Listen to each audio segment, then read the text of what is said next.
Good morning, everyone. We're continuing here in the Taima Devorah in the fourth attribute of the Sheris Nachalosai, the remnant of his inheritance, where the Ramak is teaching us that every single neshama of every single Jew is included in each other. There's a piece of all of us in one another. We're like one massive soul that was split up into different pieces, but a piece of us is everywhere. And therefore the inner connection that we share with each other, the real world of neshama, of soul that all of us have in common, makes us look out for each other, makes us feel for one another, makes us take care of one another, because we're really taking care of ourselves. It's really a personal interest, an investment that we're making, because a chelik of me, part of me, is inside of you. And he writes, that's why our sages write, there's a special halacha that if you come to a shul in the morning for Shachris, or for Mincha, or for Maariv, in the afternoon or the evening, and you are from the Asar Rishonim, you are from the first 10 people in the shul. Now 10 makes a minyan. And let's say another 90, 100 people come in after you. Even if 100 come after, you, who's from the original 10, will receive the reward for all of the people that are in the shul. Literally 100 people. Why? Because the first 10 that came, they are included in one another. And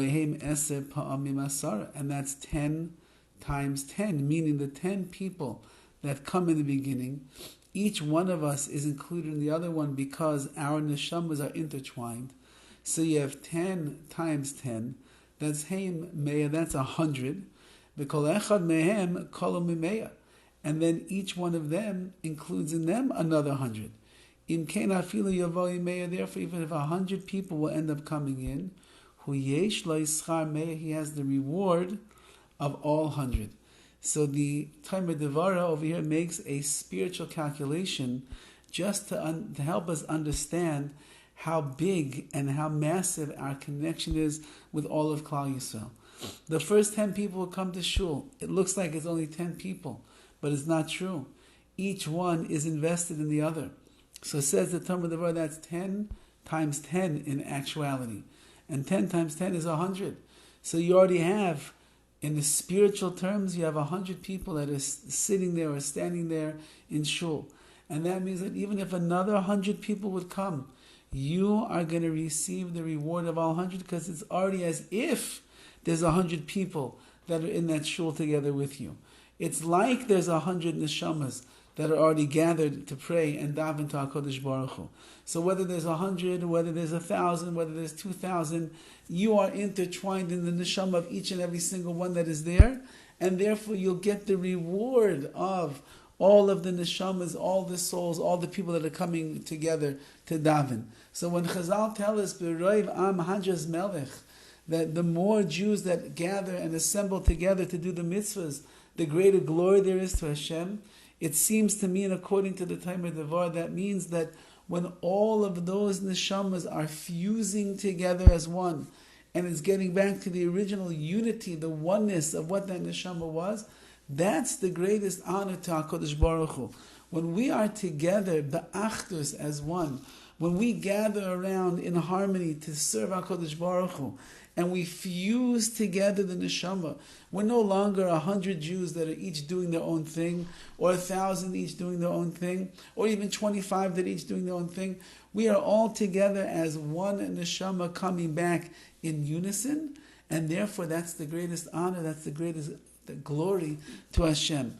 When a father looks at his children and he sees Rachmana litzlan, they are disparate and they are separate from each other, even if they're all in the same room. Let's say he has 10 children and they're all sitting in the same room by his Shabbos table, and yet no one's really getting along. So they're all 10 people that are there. But the pain and the anguish of the father knowing that my children are not friends with each other, they're not in unison with each other, they're not in love with each other, that's a pain on the father. Even though that they're all there, eating, and they're saying nice words to the father, and they're trying to be on the best behavior, but the father knows that underneath there is division. But if all of those children are sitting at the table and everyone's getting along and everybody loves each other and everybody respects each other and everyone's looking out for the best in each other, the nachas ruach, the pleasure that the father has from that gathering of his children is amplified because of the unity that exists. But when all of Klal Yisrael, the more Jews that come together in unison to Hashem, that's the greatest honor, the greatest glory, the greatest nachas ruach that we can possibly give to Hashem. Have a wonderful day.